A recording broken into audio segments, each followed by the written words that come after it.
जय हिंद साथियों, स्वागत है आप सभी का अपने इस YouTube चैनल ओम साई स्टडी 2.0 पर। साथियों चलिए आज हम लोग फिजिक्स से देखते हैं। फिजिक्स में आज आपका पार्ट तीसरा हो जाएगा, जो कि आज लास्ट करने की कोशिश करेंगे। चलिए बिना देरी के हुए स्टार्ट करते हैं। अगर यदि आप चैनल पे नए हैं तो चैनल को सब्सक्राइब कर लीजिए, सेशन को दोस्तों के साथ शेयर कर दीजिए। चलिए बिना देरी के हुए स्टार्ट करते हैं। तो बताइएगा कि आज आर्किमिडीज सिद्धांत से स्टार्ट करते हैं। जब किसी पिंड को द्रव में डुबोते हैं तो उसके भार में कमी महसूस होती है। जितनी कमी महसूस होती है उतना वह क्या करता है, द्रव को हटाता है। यह किसका नियम है? आर्किमिडीज का नियम है। ठीक है, उसके बाद बताइएगा कि जब कोई वस्तु अपने भार से कम द्रव्य हटाएगी तो वह क्या होगा, द्रव में क्या होगा, तैरेगा या डूब जाएगी। ठीक है, उसके बाद जब कोई अपने भार के बराबर द्रव्य हटाएगी तब वह क्या होगा, डूब के तैरेगी। ठीक है, जब वह अपने भार से अधिक द्रव्य हटाएगी तब ऊपर पे तैरेगी। ठीक है, उसी द्रव्य में बताइएगा कि घनत्व जिस वस्तु का अधिक होगा वह क्या होता है, डूब जाती है। ठीक है, उसके बाद बताना है कि मानव के सिर का घनत्व अधिक होता है, जिस कारण वह पानी में क्या होता है, डूब जाता है। ठीक है, उसके बाद बताइए समुद्र के जल का घनत्व अधिक होने के कारण उसमें तैरना क्या होता है, आसान होता है। ठीक है, उसके बाद बताना है कि किस कारण से नाव नदी से जब समुद्र में आता है तो वह थोड़ा ऊपर उठ जाता है। नदी के तुलना में समुद्र का घनत्व अधिक होता है, उठ जाता है। ठीक है, उसके बाद बताना है कि घनत्व को कम करने के लिए नाव के अंदर के भाग को क्या किया जाता है, खोखला कर दिया जाता है। अब हम लोग हीट चैप्टर यानी कि उष्मा चैप्टर चलते हैं। बताइएगा कि उष्मा एक प्रकार की क्या है, ऊर्जा है। इसे किस में मापा जाता है, कैलोरी में व्यक्त किया जाता है। ठीक है, इसे किस उपकरण से मापा जाता है, कैलोरीमीटर से मापा जाता है। ठीक है, उष्मीय प्रसार यानी कि थर्मल एक्सपेंटेशन। अब देख लेते हैं, ये इसमें हम लोग देखेंगे कि जब किसी धातु को उष्मा देते हैं तो उसमें प्रसार यानी फैलाव होता है, उसे किस नाम से जाना जाता है, उष्मीय प्रसार। ठीक है, उसके बाद बताना है कि जब किसी धातु को उष्मा देते हैं तो उसमें प्रसार या फैलाव होता है, उसे उष्मीय प्रसार के नाम से जाना जाता है। इसे तीन भागों में बांटा गया। कौन कौन सा होता है, रेखीय प्रसार और क्षेत्रीय और आयतन, यानी कि तीनों गुणांक हो जाएगा। जब बताइएगा कि जब जिसमें यानी कि सिर्फ इसके लंबाई में परिवर्तन होगा तो यह कौन सा परिवर्तन होगा, रेखीय प्रसार गुणांक। रेखीय प्रसार गुणांक को किसमें दर्शाया जाता है, अल्फा से दर्शाया जाता है। ठीक है, उसके बाद बताइएगा कि रेखीय प्रसार के कारण ही ट्रेन के लोहे के पटरियों में क्या किया जाता है, खाली स्थान छोड़ा जाता है, ताकि वह गर्मियों में जब लंबाई उसकी बढ़ती है तो वह टेढ़ी नहीं होती है। ठीक है, लोहे के पटरियों को जोड़ने के लिए किसका प्रयोग किया जाता है, थिस प्लेट का प्रयोग किया जाता है। ठीक है, अब हम लोग क्षेत्रीय प्रसार गुणांक देख लेते हैं। यानी कि इसमें बताना है कि यह क्षेत्रफल में होने वाले परिवर्तन को दर्शाता है। इसे किससे सूचित किया जाता है, बीटा से। क्षेत्रीय प्रसार के कारण ही धातु के बर्तन में हुआ छेद क्या होता है, तापमान बढ़ने पर वह बढ़ जाता है। ठीक है, शीशे के समान को गर्म करने पर वह चिटक जाता है, किसके कारण, क्षेत्रीय प्रसार गुणांक के कारण। ठीक है, अब हम लोग आयतन प्रसार गुणांक देखते हैं। इसमें आयतन में होने वाले परिवर्तन को दर्शाया गया है। इसे किससे व्यक्त किया जाता है, गामा से व्यक्त किया जाता है। अब बताना है संबंध, बताइएगा कि अल्फा बीटा गामा यानी कि रेखीय प्रसार गुणांक, क्षेत्रीय प्रसार गुणांक और आयतन प्रसार गुणांक में क्या अनुपात होता है, 1:2:3 होता है। ठीक है, उसके बाद बताना है कि ऊष्मा संचरण की विधि अब हम लोग देख लेते हैं। उष्मीय ऊर्जा के अणुओं की गति के कारण होती है कौन सा, ऊष्मा संचरण विधि। इसमें कितने विधि होते हैं, 3 विधि होते हैं, चालन विधि, संवहन विधि, विकिरण विधि। ठीक है, उसके बाद बताइएगा कि यानी कि चालन विधि में किसका ट्रांसफर नहीं होता है, कण का ट्रांसफर नहीं होता है। इसमें क्या होता है, यह धातुओं में होती है। चालन विधि किसमें होती है, धातु में होती है। इसमें धातुओं के अणु अपने स्थान को छोड़कर नहीं जाते हैं, ऊष्मा को एक अणु से दूसरे स्थान में क्या कर देता है, स्थानांतरित करता है। यह सबसे धीमी विधि है, कौन सा, चालन विधि। और उसके बाद संवहन विधि होता है कि इस विधि में ऊष्मा का संचरण अणुओं के स्थानांतरण से होता है। यह विधि किसमें होती है, द्रव और गैस में होती है। ठीक है, उसके बाद बताइए वायुमंडल और फ्रीज यानी चाय की केतली, इन सबों में जो यानी कि ये सभी गर्म जो होते हैं किसके कारण होते हैं, संवहन विधि के कारण होता है। ठीक है, उसके बाद एक विकिरण विधि यानी रेडिएशन विधि, यह उष्मा संचरण की सबसे तेज विधि कौन सी होती है, विकिरण विधि। इसमें माध्यम के कण भाग लेते हैं, नहीं लेते हैं। ठीक है, यह प्रकाश की चाल की गति के समान होता है। ठीक है, सूर्य लकड़ी यानी सूर्य लकड़ी से आग तापना, ये सभी किस विधि से द्वारा होता है? विकिरण विधि के द्वारा। ठीक है, अब बताइएगा कि वायु में ऊष्मा का क्षैतिज संचरण क्या कहलाता है? अभिवहन कहलाता है। जब किसी द्रव्य को गर्म करते हैं तो उसकी ऊष्मा वाष्प के रूप में निकलने लगती है, इसे किसके नाम से जाना जाता है? वाष्पन के नाम से जाना जाता है। ठीक है, बताइएगा कि किसी धातु के कप में चाय को रखे जाए और उस कप को धातु के टेबल पर रखा जाए तो इसमें कितने विधि से यह ठंडा होता है? 4 विधि। कौन कौन विधि हो जाता है? एक चालन विधि, संवहन, विकिरण और वाष्पन।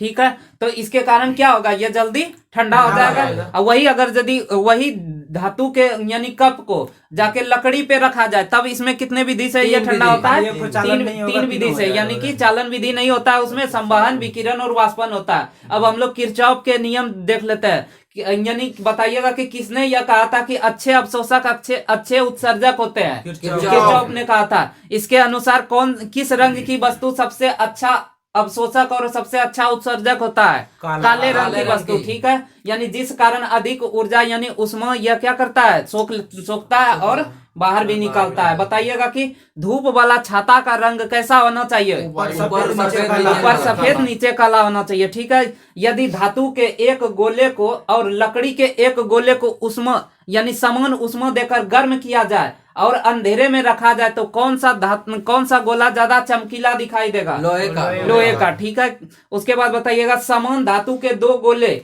एक काला रंग का एक सफेद रंग का, ऊष्मा देकर इसे अंधेरे कमरे में रखा जाए तो कौन सा चमकीला दिखाई देगा? काला रंग वाला। ठीक है, उसके बाद ऊष्मा गति के प्रथम नियम में हम लोग देख लेते हैं। यह ऊष्मा गति के प्रथम नियम को किस नाम से जाना जाता है? यह ऊर्जा संरक्षण पर आधारित होता है। ठीक है, इसके अनुसार किसी कार्य कर सकने वाली वस्तु को जब हम Q ऊष्मा देते हैं तो उसका कुल भाग वस्तु के तापमान यानी कि उसके अंतर बढ़ने पर खर्च हो जाता है, शेष बचे ऊष्मा ही कार्य कर पाता है। यानी कि कोई भी जैसे कि इंजन है, उसमें सबसे पहले वह ऊष्मा अपने इंजन को गर्म करने में जितना ऊष्मा देते हैं तो उसको वह रख लेता है, उसके बाद जो बचता है वही उससे क्या करता है? कार्य करता है, यानी वर्क करता है। यह कौन सा नियम है? ऊष्मा का प्रथम नियम। और ऊष्मा का द्वितीय नियम है कि ऊष्मा गति का द्वितीय नियम, इसके अनुसार ऊष्मा हमेशा ठंडी से यानी कि ऊष्मा हमेशा ठंडी वस्तु यानी निम्न ताप की ओर प्रभावित होती है। यह कौन सा नियम है? दूसरा नियम। द्वितीय नियम ऊष्मा के प्रवाह को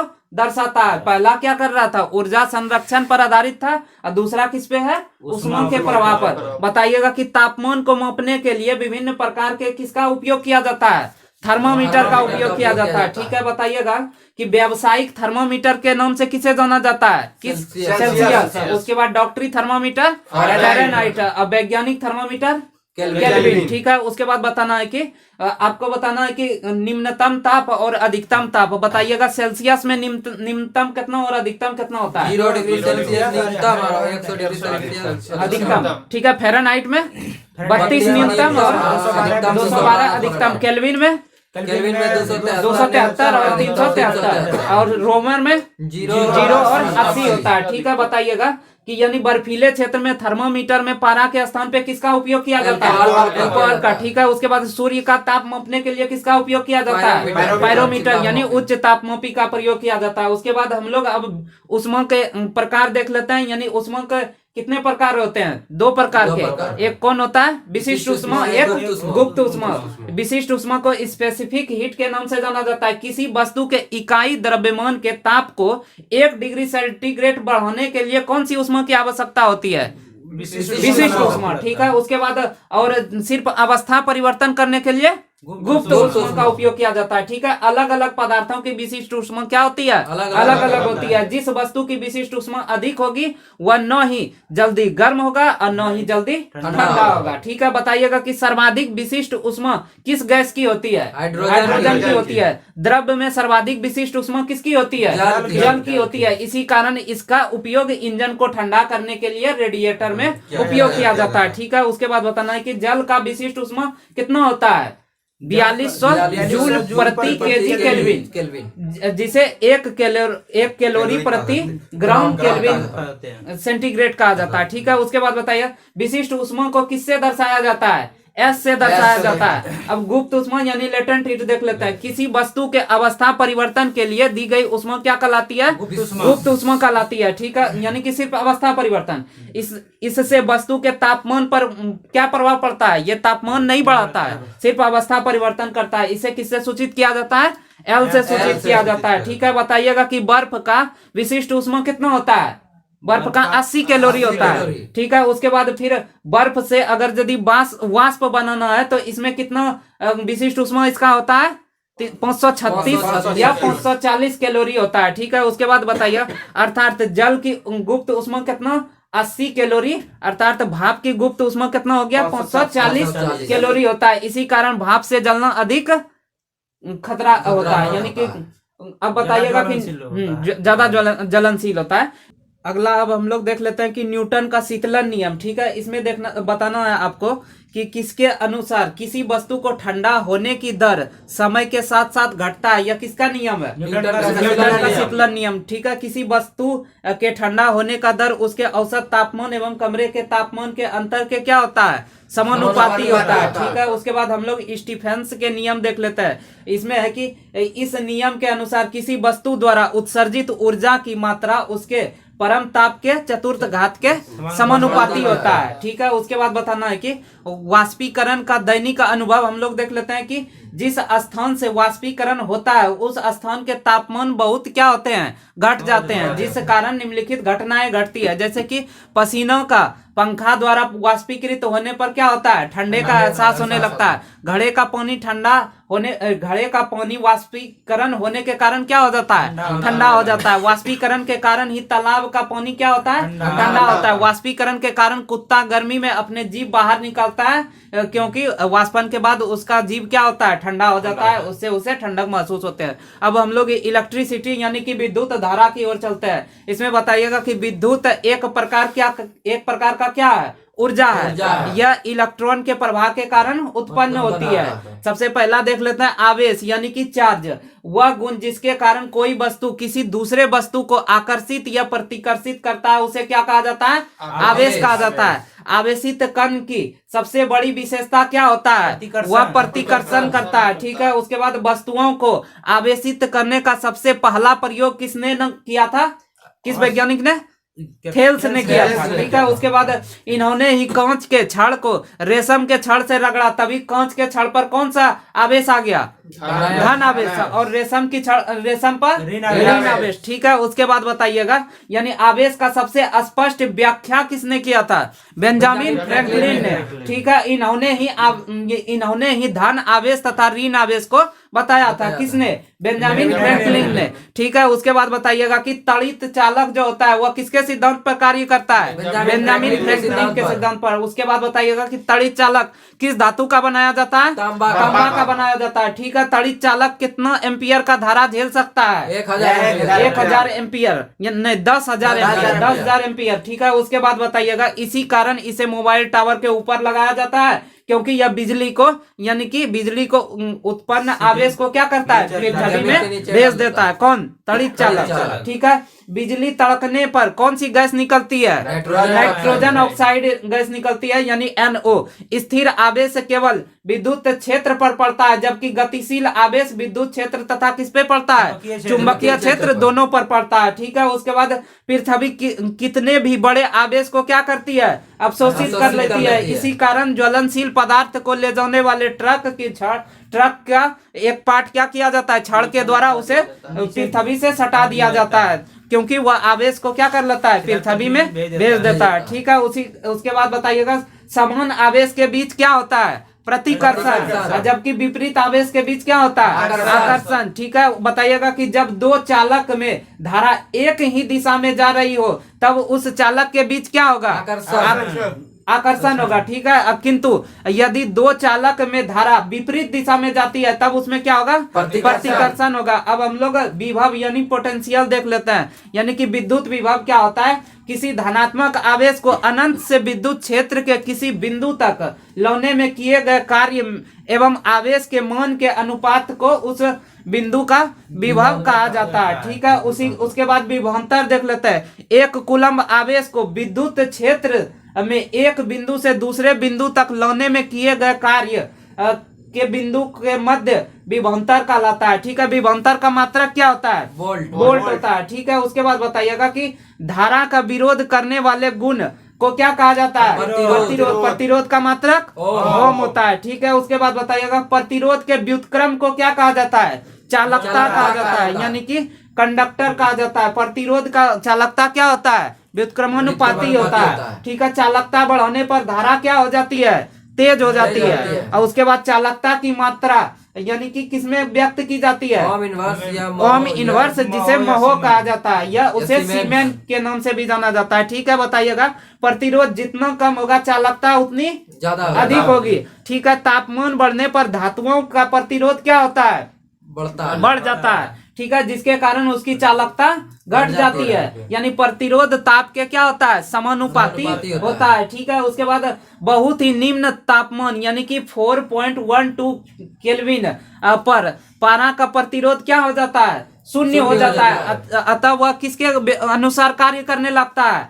चालकता, यानी उसका अनंत हो जाता है। किसका? पारा का। पारा का पूछा जाएगा कि चालकता कितने ताप पर अनंत हो जाता है? 4.12 केल्विन पर। ठीक है, उसके बाद अति चालकता यानी सुपर कंडक्टर का कार्य करने लगता है कौन? पारा, इतने ताप पर। ठीक है, उसके बाद तापमान बढ़ने से अर्धचालक का प्रतिरोध क्या होता है? घट जाता है। ठीक है, उसके बाद प्रतिरोध को प्रभावित करने वाले कारक कौन कौन होते हैं? उसका लंबाई हो गया और एरिया हो जाता है। ठीक है, उसके बाद बताइएगा तापमान बढ़ने पर प्रतिरोध क्या होता है? बढ़ जाता है चालक में। उसके बाद विशिष्ट प्रतिरोध यानी कि चालक की एक विशेष गुण है। विशिष्ट प्रतिरोध क्या होता है? चालक की एक विशेष गुण होता है। यह किसके अनुसार होता है? लंबाई, चौड़ाई, दाब, ताप बढ़ने के से प्रभावित नहीं होता है। यानी विशिष्ट प्रतिरोध लंबाई, चौड़ाई, दाब, ताप बढ़ने पर प्रभावित होता है? नहीं होता है। ठीक है, उसके बाद होता है क्षेत्रफल बढ़ने से प्रतिरोध घट जाता है। अतः मोटे तार का प्रतिरोध क्या होता है? कम होता है। ठीक है, उसके बाद लंबाई बढ़ने पर प्रतिरोध क्या होता है? बढ़ जाता है। ठीक है, उसके बाद इसी में होता है कि जैसे कि यदि किसी तार की लंबाई को n गुना कर दिया जाता है तो उसका प्रतिरोध कितना गुना हो जाएगा? n गुना हो जाएगा, क्योंकि सिर्फ तार को लंबाई को बढ़ाया गया, उसको खींच के नहीं बढ़ाया गया। खींच के बढ़ाने पर उसका क्या हो जाता है? कम हो जाता है, यानी 1/4 हो जाता है। ठीक है, उसके बाद बताइएगा कि ओम के नियम है कि यदि किसी चालक की भौतिक अवस्था में न बदलाव किया जाए, उनके विभवांतर एवं उसमें प्रभावित होने वाले धारा के अनुपात नियत रहता है। इसे किस नियम के नाम से जाना जाता है? ओम के नियम से नाम से जाना जाता है। ठीक है, बताइएगा कि इसी में बताइएगा कि ओम के नियम के अनुसार ग्राफ कैसा होता है? उसका रेखीय यानी सीधा होता है। ठीक है, ओम का नियम किस करंट पर लागू होता है? डीसी करंट पर भी लागू होता है। कौन? ओम का नियम। एसी पर तो लागू होता ही है, डीसी पर भी लागू हो जाता है। ठीक है, यह धात्विक चालकों पर लागू होता है। कौन नियम? ओम का नियम। क्या बताइएगा कि अर्धचालक, जर्मेनियम, सिलिकॉन, डायोड, ट्रायोड में ओम का नियम लागू होता है? नहीं होता है। ठीक है, इस पे किसका नियम लागू होता है? चाइल्ड लेगमून का नियम लागू होता है। ठीक है, उसके बाद बताना है कि धारा का अब हम लोग उष्मीय प्रभाव देख लेते हैं। बताइएगा कि टंगस्टन, पहला टंगस्टन देख लेते हैं। यह कम ऊष्मा तथा अधिक प्रकाश देता है। कौन? टंगस्टन। इसका प्रतिरोध और गलनांक क्या होता है? उच्च होता है। टंगस्टन का उपयोग कहाँ किया जाता है? बल्ब और ट्यूब लाइट में किसका प्रयोग किया जाता है? टंगस्टन का उपयोग किया जाता है। ठीक है, यानी कि बताइएगा कि बल्ब का फिलामेंट जो है उसको गोल गोल करके मतलब ज्यादा स्प्रिंग के तरह बना देता है। क्यों उसको बनाया जाता है? क्योंकि उसके तार की लंबाई को बढ़ाने के लिए, क्योंकि लंबाई तार की बढ़ाने पर प्रतिरोध क्या होता है? बढ़ता है। प्रतिरोध बढ़ेगा तभी वह क्या होगा? चमकने लगेगा। ठीक है, उसके बाद अब बताइएगा कि अधिक ऊष्मा तथा कम प्रकाश देता है। इसका प्रतिरोध गलनांक दोनों ही उच्च होता है। इसका उपयोग किसमें किया जाता है? यानी कि नाइक्रोम तार का उपयोग किसमें किया जाता है?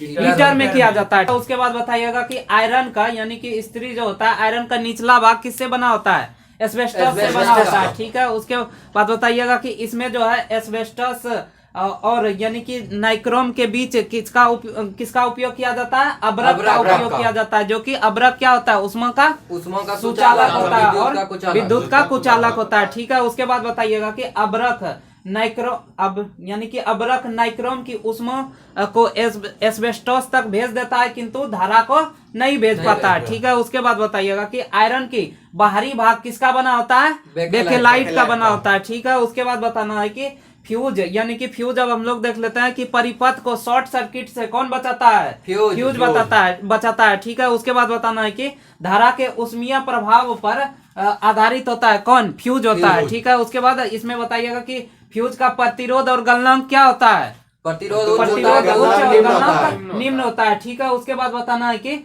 फ्यूज को यानी कि किस क्रम में जोड़ा जाता है? श्रेणी क्रम में जोड़ा जाता है। ठीक है, उसके बाद बताइएगा फ्यूज तार किसका बना होता है? शीशा और टीन का बना होता है। इसमें शीशा कितना परसेंट होता है? 37% और टीन कितना होता है? 63%। ठीक है, उसके बाद बताइए फ्यूज की क्षमता को किसमें मापा जाता है? एम्पियर में मापा जाता है। ठीक है, उसके बाद बताइएगा कि यह नियम किसका है कि किसी संधि पर आने वाली धारा का योग उस संधि से जाने वाली धारा के योग के बराबर होता है। किरचॉफ का नियम है। ठीक है, अब हम लोग ट्रांसफार्मर देख लेते हैं। बताइएगा कि ये ट्रांसफार्मर यानी कि एक स्थैतिक युक्ति है, इसको बनाने के लिए किसका उपयोग किया जाता है?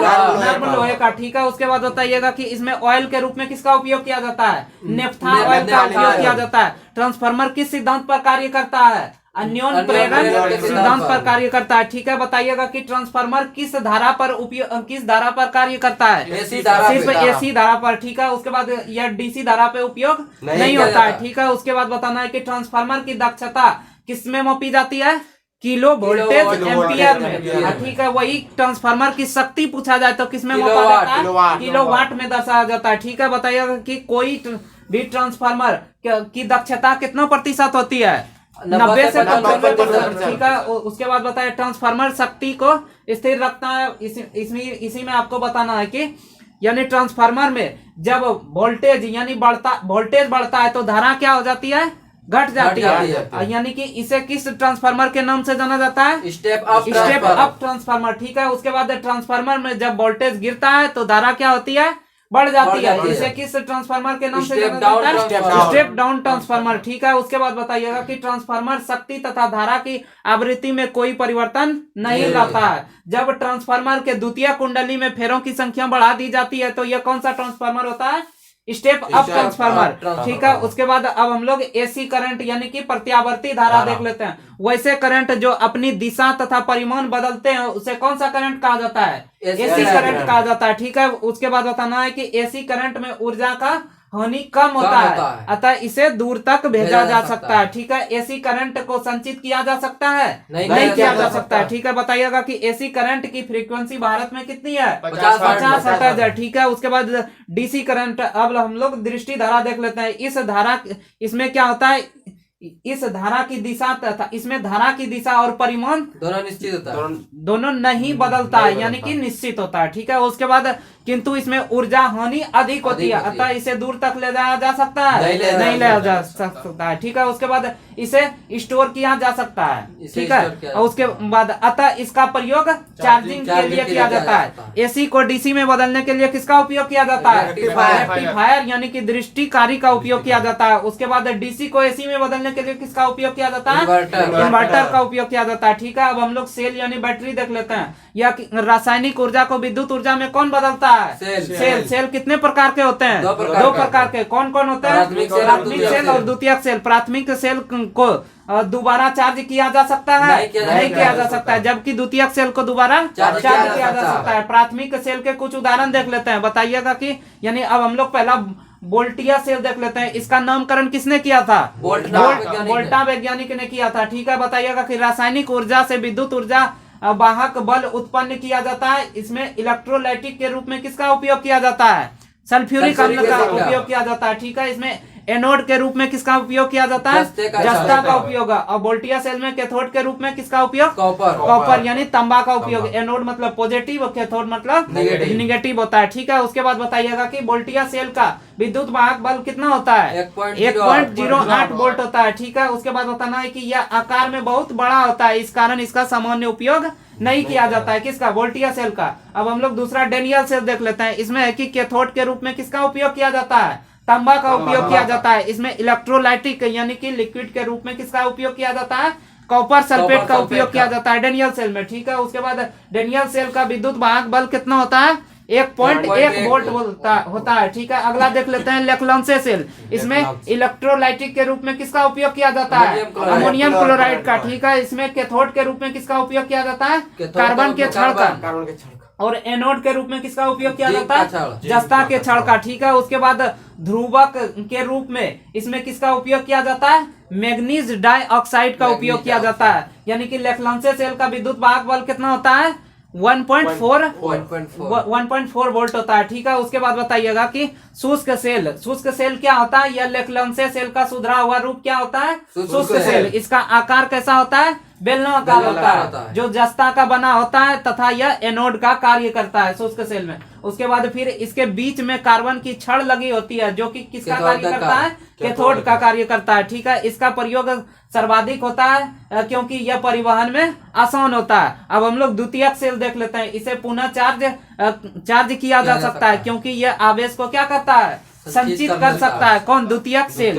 ठीक है, अब हम लोग चुंबक यानी मैग्नेटिक देखते हैं। बताइएगा कि चुंबक का रंग कैसा होता है? काले रंग का होता है। इसमें आकर्षण तथा प्रतिकर्षण का गुण देखा जाता है। हालांकि चुंबक की असली पहचान पूछा जाए तो क्या होना चाहिए? इसमें प्रतिकर्षण होना चाहिए। ठीक है, उसके बाद बताइएगा चुंबक लोहे का अयस्क से बना होता है जो कि कौन सा होता है? मैग्नेटाइट। ठीक है, मैग्नेटाइट का सूत्र क्या होता है? Fe3O4 होता है। ठीक है, बताइए चुंबक को दिशा सूचक या लोड स्टोन भी कहा जाता है। ठीक है, अस्थायी चुंबक बनाने के लिए किसका उपयोग किया जाता है? नर्म लोहे का। अस्थायी चुंबक बनाने के लिए किसका उपयोग किया जाता है? स्टील यानी इस्पात का उपयोग किया जाता है। ठीक है, बताइएगा कि अस्थायी चुंबक में चुंबकीय क्षेत्र स्थिर नहीं रहता है। इसमें डीसी करंट का उपयोग किया जाता है। किसमें? अस्थायी चुंबक में डीसी करंट। ठीक है, उसके बाद बताइएगा विद्युत धारा के चुंबकीय प्रभाव की खोज किसने की थी? ओरस्टेड ने की थी। ठीक है, किसी भी चुंबक के कितने ध्रुव होते हैं? दो ध्रुव। कौन कौन? नॉर्थ पोल और साउथ पोल। नॉर्थ पोल क्या होता है? पॉजिटिव और साउथ पोल निगेटिव होता है। ठीक है, उसके बाद बताइएगा कि यानी कि चुंबक को कई भागों में अगर यदि तोड़ देते हैं तो उसका नॉर्थ पोल साउथ पोल नया फिर बन जाता है। यानी कि प्रत्येक का अलग अलग बन जाता है। यानी कि प्रत्येक टुकड़े में नॉर्थ पोल और साउथ पोल निर्माण हो जाता है। बताइएगा कि चुंबक का ध्रुव ठीक किनारे न होकर कहाँ होता है? उसके थोड़ा अंदर होता है। ठीक है, उसके बाद बताना है कि जहां तक चुंबक बल को महसूस किया जाता है उसे मिलाने वाली काल्पनिक रेखा को किस नाम से जाना जाता है? चुंबकीय बल रेखा। ठीक है, उसके बाद चुंबक के बाहर यह उत्तर से दक्षिण की ओर जाती है। यानी कि चुंबक के बाहर जो होता है यह चुंबकीय बल रेखा उत्तर से दक्षिण की ओर जाती है, जबकि चुंबक के अंदर यह किस ओर जाती है? दक्षिण से उत्तर की ओर जाती है। ठीक है, उसके बाद जहां चुंबकीय बल रेखाएं एक दूसरे के करीब होती है वहां चुंबकीय क्षेत्र क्या होता है? अधिक होता है, यानी शक्तिशाली होता है। उसके बाद बताइएगा चुंबकीय बल रेखाओं के प्रवाह को क्या कहा जाता है? चुंबकीय फ्लक्स का कहा जाता है। चुंबकीय फ्लक्स का मात्रक क्या होता है? वेबर होता है। ठीक है, उसके बाद बताना है कि लॉरेंज बल, इसमें क्या होता है? चुंबकीय फ्लक्स के प्रवाह से उत्पन्न होने वाले बल को क्या कहा जाता है? लॉरेंज बल कहा जाता है। ठीक है, बताना है कि अब इसमें हम लोग देख लेते हैं कि चुंबक की प्रकृति, यानी कि चुंबकीय पदार्थ को कितने भागों में बांटा गया है? 3 भागों में। यानी प्रकृति के हिसाब से कौन कौन? प्रति चुंबकीय, अनुचुंबकीय और लोह चुंबकीय। ठीक है, बताइएगा कि चुंबक के प्रति प्रतिकर्षण दर्शाने वाला, अतः इसका चुंबकशीलता ऋणात्मक होती है। यह कौन सा होता है? प्रति चुंबकीय। प्रति चुंबकीय में कौन कौन से आते हैं? उदाहरण इसका सोना, चांदी, कॉपर, बिस्मथ, हवा और हाइड्रोजन आता है। उसके बाद बताइएगा कि यह चुंबक के प्रति कम आकर्षण होता है। इसकी चुंबकशीलता धनात्मक होती है। यह कौन होता है? अनुचुंबकीय, यानी इसे पैरामैग्नेटिक कहा जाता है और प्रति चुंबकीय को डायमैग्नेटिक कहा जाता है। ठीक है, यहाँ अनुचुंबकीय हम लोग देख रहे हैं तो इसे पैरामैग्नेटिक कहा जाता है। इसमें कौन कौन से आते हैं अनुचुंबकीय के उदाहरण? Oxygen, aluminium, chromium, sodium, potassium, magnesium. यानी यम वाला जितना आएगा सभी क्या होता है? अनुचुंबकीय होता है। ठीक है, उसके बाद बताइएगा कि यह चुंबक के प्रति अधिक आकर्षित होता है, अतः इसकी चुंबकशीलता अत्यधिक धनात्मक होती है। यह कौन सा होता है? लौह चुंबकीय होता है। लौह चुंबकीय को इंग्लिश में फेरोमैग्नेटिक कहा जाता है। ठीक है, बताइएगा कि इसमें उदाहरण कौन कौन सा हो जाएगा? लोहा, कोबाल्ट और निकेल हो जाएगा। ठीक है, उसके बाद बताना है कि क्यूरी ताप, अब हम लोग देख लेते हैं। वह तापमान जिसके नीचे कोई पदार्थ लौह चुंबकीय किंतु ऊपर अनुचुंबकीय हो जाता है, उसे किस ताप के नाम से जाना जाता है? क्यूरी ताप। क्यूरी ताप। ठीक है, बताइएगा कि अलग अलग पदार्थों के क्यूरी ताप अलग अलग होते हैं, जिसमें लोहे का क्यूरी ताप कितना होता है? 973 केल्विन होता है। उसके बाद निकेल का क्यूरी ताप 673 केल्विन, और कोबाल्ट का क्यूरी ताप 373 केल्विन होता है। ठीक है, अब हम लोग पार्थिव यानी कि पृथ्वी चुंबक देख लेते हैं। यानी कि यह होता है कि पृथ्वी बहुत ही विशाल चुंबक की भौतिक कार्य करता है। पृथ्वी के चुंबक के उत्तरी ध्रुव क्या होता है? तिरछा नीचे की ओर, जबकि दक्षिणी ध्रुव तिरछा थोड़ा ऊपर की ओर होता है। यानी कि चुंबक के दोनों ध्रुव को मिलाने वाली रेखा को क्या कहा जाता है? चुंबकीय अक्ष कहा जाता है। पृथ्वी के दोनों अक्ष को मिलाने वाली रेखा को भौगोलिक अक्ष कहा जाता है। यानी कि चुंबक के दोनों अक्ष को मिलाने वाली रेखा को भौगोलिक अक्ष, और चुंबक के दोनों अक्ष को मिलाने वाली रेखा को चुंबकीय अक्ष कहा जाता है। भौगोलिक अक्ष तथा चुंबकीय अक्ष के बीच का कितना डिग्री का कोण बनता है? 17 से 18 डिग्री। 17 से 18 डिग्री का कोण बनता है। इसीलिए पूछा जाता है कि यानी कि स्वतंत्र रूप से लटका हुआ चुंबक कितना डिग्री का कोण बनाता है? 18 डिग्री का कोण बनाता है। ठीक है, उसके बाद हम लोग का आज पूरा हो गया। ठीक है, और कुछ अगर यदि छूट गया होगा, जैसे कि मतलब मात्रक सब छूटा है, तो ये सभी याद करने वाला थोड़ा सा चैप्टर है, इसको अपने से देख के याद कर लीजिएगा। तो और चलिए, अब कल फिर मिलेंगे अगले वीडियो में। बताइएगा कि कल कौन सा चैप्टर, कौन सा विषय स्टार्ट किया जाए। अगर यदि आप चैनल पे नए हैं तो चैनल को सब्सक्राइब कर लीजिए और सेशन को दोस्तों के साथ शेयर कर दीजिए। चलिए, कल फिर मिलेंगे। धन्यवाद।